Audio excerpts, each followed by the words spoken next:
शंका कैसे पैदा होती है, चलिए जानते हैं। एक सहेली ने दूसरी सहेली से पूछा, बच्चा पैदा होने की खुशी में तुम्हारे पति ने तुम्हें क्या तोहफा दिया? सहेली ने कहा, कुछ भी नहीं। उसने फिर सवाल करते हुए पूछा कि क्या ये अच्छी बात है? क्या उसकी नजर में तुम्हारी कोई कीमत नहीं?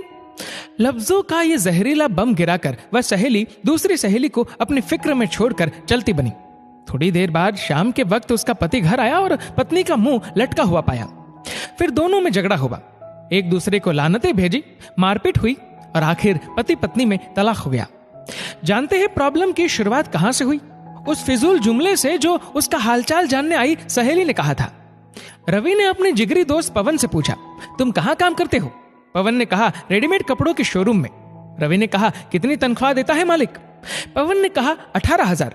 रवि ने कहा, बस 18,000 रुपए? तुम्हारी जिंदगी कैसे कटती है इतने पैसों में? पवन ने गहरी सांस भरते हुए कहा, बस यार क्या बताऊं। मीटिंग खत्म हुई। कुछ दिनों के बाद पवन अब अपने काम से बेरुखा हो गया और तनख्वाह बढ़ाने की डिमांड कर दी, जिसे मालिक ने रद्द कर दिया। पवन ने जॉब छोड़ दी और बेरोजगार हो गया। पहले उसके पास काम था, अब काम भी नहीं रहा। एक साहब ने एक शख्स से कहा जो अपने बेटे से अलग रहता था, तुम्हारा बेटा तुमसे बहुत कम मिलने आता है, क्या उसे तुमसे मोहब्बत नहीं रही?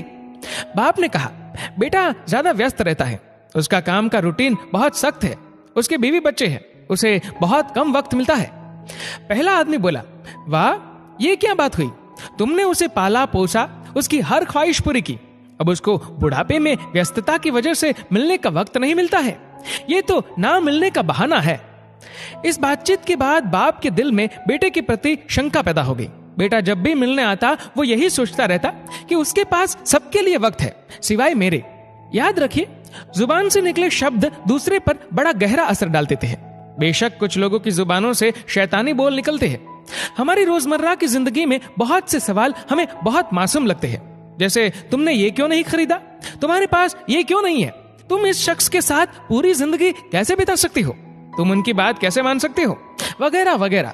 इस तरह के बेमतलब ही फिजूल के सवाल नादानी में या बिना मकसद के हम पूछ बैठते हैं, जबकि हम ये भूल जाते हैं कि हमारे ये सवाल सुनने वाले के दिल में नफरत या मोहब्बत का कौन सा बीज बो रहे हैं। आज के दौर में हमारे इर्द गिर्द समाज या घरों में जो टेंशन टाइट होती जा रही है, उन समस्याओं की जड़ तक जाया जाए तो अक्सर उसके पीछे किसी और का हाथ होता है। लोग ये नहीं समझते कि नादानी में या जानबूझकर बोले जाने वाले जुमले किसी की जिंदगी को तबाह कर सकते हैं। ऐसी हवा फैलाने वाले बम ना बने। लोगों के घरों में अंधे बनकर जाओ और वहां से गूंगे बनकर निकलो। क्या खूब कहा है किसी कवि ने, न चादर बड़ी कीजिए न ख्वाहिशें दफन कीजिए, 4 दिन की जिंदगी है बस चैन से बसर कीजिए। न परेशान किसी को कीजिए न हैरान किसी को कीजिए, कोई लाख गलत भी बोले बस मुस्कुरा कर छोड़ दीजिए। न रूठा किसी से कीजिए न झूठा वादा किसी से कीजिए, कुछ फुर्सत के पल निकालिए, कभी खुद से भी मिला कीजिए।